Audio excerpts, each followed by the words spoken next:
ഈ വീഡിയോ ഞാൻ ഡിസ്കസ് ചെയ്യുന്നത് ഫിലോസഫി ഓഫ് കോസ്മോളജിയാണ്. കോസ്മോളജിയുടെ സ്റ്റാർട്ടിങ് പറഞ്ഞ അനാക്സിമേറ്റർ ഒരു ഫിലോസഫറാണ്. അരിസ്റ്റോട്ടിലല്ല എർത്ത് സ്പിയറാണ് പറഞ്ഞിട്ടുണ്ട്. അരിസ്റ്റോട്ടിൽ എപ്പോഴും തോട്ടിലാണ്. എംപറിസിസ്റ്റ് ആണെങ്കിലും ഫിസിക്സിലേക്ക് വന്നപ്പോൾ എംപറിക്കൽ എക്സ്പെരിമെൻറ്റ് ചെയ്തിട്ടില്ല. അങ്ങനെ ആദ്യമായിട്ട് എക്സ്പെരിമെൻറ്റ് ഫ്രീ ഫാളിംഗ് ബോഡിയിൽ എക്സ്പെരിമെൻറ്റ് ചെയ്ത ഗലീലിയോ ആണ്. അറൗണ്ട് 1800 ഇയേഴ്സ് ടോളമിയുടെ മോഡലായിരുന്നു ബൈബിളും കാത്തലിക് ചർച്ചെല്ലാം അക്സെപ്റ്റ് ചെയ്ത ജിയോ സെൻട്രിക് മോഡൽ പറയും. എർത്ത് സെൻറ്ററിലും ചുറ്റും സണ്ണ് മറ്റല്ല. അത് അറൗണ്ട് 1800 ഇയേഴ്സ് കഴിഞ്ഞിട്ടാണ് ഒരു ക്ലർഗിയായ കോപ്പർനിക്കസ് ഈ ഐഡിയ വന്നത്. പക്ഷേ പുള്ളിക്ക് പറയാൻ പേടിയായി, കാരണം പുള്ളി എക്സിക്യൂട്ടീവ് പറയും. അങ്ങനെ ഗലീലിയോ പറഞ്ഞു. ഗലീലിയോ ഹൗസ് അറസ്റ്റാക്കി. ഹീലിയോസെൻട്രിക് മോഡലാണ് കോപ്പർനിക്കസ് കൊണ്ടുവന്നത്. സൺ സെൻറ്ററിലും എർത്ത് ചുറ്റും മറ്റല്ല. അത് ആ religion accept Catholic church accept ചെയ്യാൻ ബുദ്ധിമുട്ടായി. അവിടെ ആ റിലീജിയൻ ഡോഗ്മാറ്റിക് ആവുന്നത്. സയൻസ് ഒരിക്കലും ഡോഗ്മാറ്റിക് അല്ല. പിന്നീട് ടൈക്കോ ബ്രാക്കി പറഞ്ഞ ഫിലോസഫർ ഇടയ്ക്ക് വർക്ക് ചെയ്യുന്നുണ്ടായിരുന്നു, കോസ്മോളജിസ്റ്റ്. പുള്ളി പ്രിസിഷൻ അക്യുറസി, പക്ഷേ പുതിയതായിട്ടൊന്നും ഉണ്ടായിരുന്നില്ല. പുതിയതായി ഫൈൻഡിങ് കൊണ്ട കെപ്ലറാണ്. ഓർബിറ്റ്സ് പ്ലാനറ്റ് ഓർബിറ്റ്സ് എലിപ്റ്റിക്കലാണ്, ഗ്രാവിറ്റി കാരണമാണ്. അങ്ങനെ അല്ലാതെ ന്യൂട്ടൺ പറഞ്ഞിട്ടുണ്ട്. കെപ്ലറിൻ്റെ ലോ ഉണ്ട്, 3 ലോസ് ഉണ്ട്.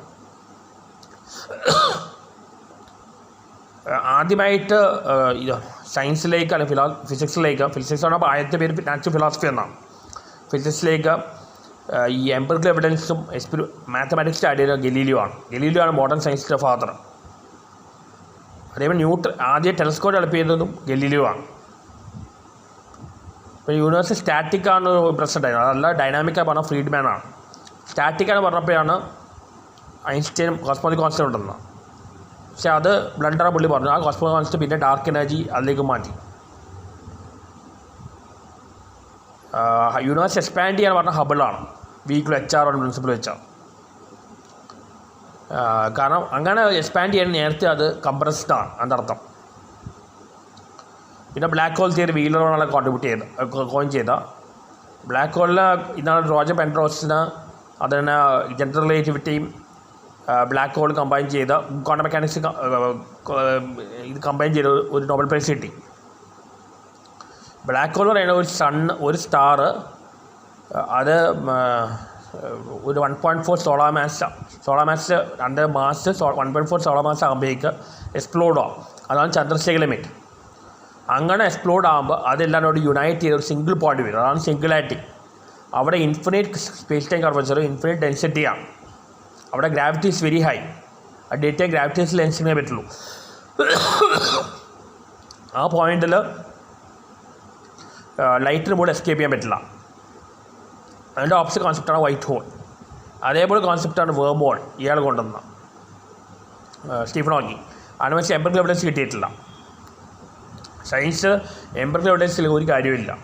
ഇവൻ ഗ്രാവിറ്റേഷൻ വരുമ്പോൾ ഐൻസ്റ്റൈൻ മാത്തമാറ്റിക്കൽ എക്സ്പ്ലെയിൻ ചെയ്തു. പക്ഷേ 100 വർഷം കഴിഞ്ഞാൽ എവിഡൻസ് കിട്ടിയത്. ഹിഗ് ബോസോൺ അതേപോലെ മാസ് കൂടുന്ന പീറ്റർ കൂടുന്ന കോൺസെപ്റ്റാണ്. അതേ ലാർജ് ആൻഡ് കൊളോയിഡ് സേണിലാണ് ഡെവലപ്പ് ചെയ്തത്. സേൺ ആക്ച്വലി ലൊക്കേറ്റഡ് യൂറോപ്പാണ്. ഒരുപാട് എക്സ്പെരിമെൻറ്റ് പാർട്ടിഫിഷ്യൽ ചെയ്യാൻ പോകുന്നില്ല, ഒരുപാട് എക്സ്പെരിമെൻറ്റ് നടക്കുന്നുണ്ട്. ഒരു പ്രോട്ടോൺ ആൻറ്റി പ്രോട്ടോണിനോട് 27 കിലോമീറ്റേഴ്സ് ദൂരെ ഹിറ്റ് ചെയ്യുമ്പോൾ പുതിയതായിട്ട് ഉണ്ടാവുന്ന പാർട്ടിക്കിൾസ്, അത് പാർട്ടിക്കിൾസ് അത് ഞാൻ പറയുന്നില്ല. ഇപ്പോൾ കോസ്മോളജി വളരെ ഇൻട്രസ്റ്റിംഗ് ആണ്, പക്ഷേ ഡേ ടു ഡേ ആപ്ലിക്കേഷൻ കുറവാണ്. യൂണിവേഴ്സ് ഒറിജിൻ ചെയ്ത് ചോദിച്ചു കഴിഞ്ഞാൽ നമുക്കത് തിയറി ബിഗ് ബാങ് തിയറി പറയുമെങ്കിൽ അത് ജെന്യുവൻ, അത് ഫുള്ളി കറക്റ്റല്ല. അത് പറഞ്ഞാൽ അറിഞ്ഞെങ്കിലും കുഴപ്പമില്ല. നമുക്ക് അതിൻ്റെ മെഡിക്കൽ ലൈനിലാണ് കൂടുതൽ കണ്ടുപിടുത്തം വരുന്നത്. പക്ഷേ സ്റ്റീഫൻ ഹോക്കിൻ്റെ ബ്രീഫ് ഹിസ്റ്ററി ഓഫ് ബുക്ക് വന്നതോടെ പിള്ളേർ മുഴുവൻ കോസ്മോളജിയിലാണ് താല്പര്യമെടുക്കുന്നത്. പക്ഷേ ഇതിൻ്റെ ആപ്ലിക്കേഷൻ ഉണ്ട്. നാസയുടെ സ്ഥലത്ത് സൂപ്പർ കമ്പ്യൂട്ടർ ഡെവലപ്പ് ചെയ്തതാണ് ഇതിൻ്റെ ഭാഗമായിട്ട്. ഇനി സാറ്റലൈറ്റല്ല പല സ്പേസ് ഏജൻസി അയക്കുന്നത് അവരുടെ ആ കൺട്രിയുടെ സ്വാർത്ഥ താല്പര്യമുണ്ട്.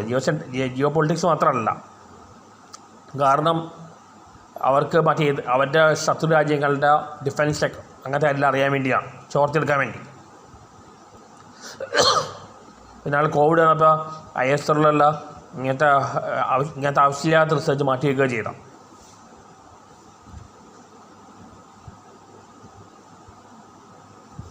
പിന്നെ മെയിൻലി കോസ്മോളജി പറയുകയാണെങ്കിൽ കോൺട്രിബ്യൂട്ട് ചെയ്തത് ഐൻസ്റ്റൈൻ കോസ്മോളജി മാത്രമല്ല കോൺട്രിബ്യൂട്ട് ചെയ്തത്.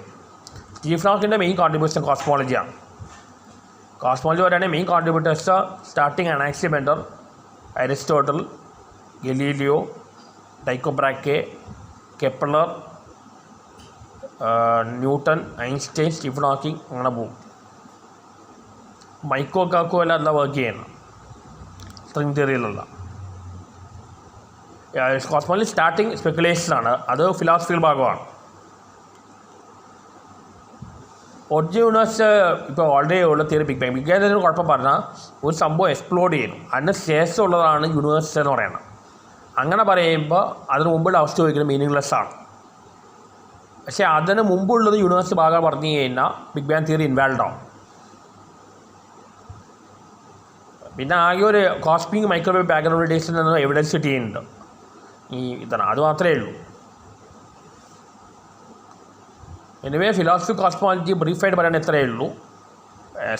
ശരിക്കും ഭയങ്കരമായിട്ട് എക്സ്പ്ലെയിൻ ചെയ്യാൻ കുറേ ഉണ്ട്. ഇത് ബ്രീഫായിട്ട് എക്സ്പ്ലനേഷനാണ് ഫിലോസഫി ഓഫ് കോസ്മോളജി.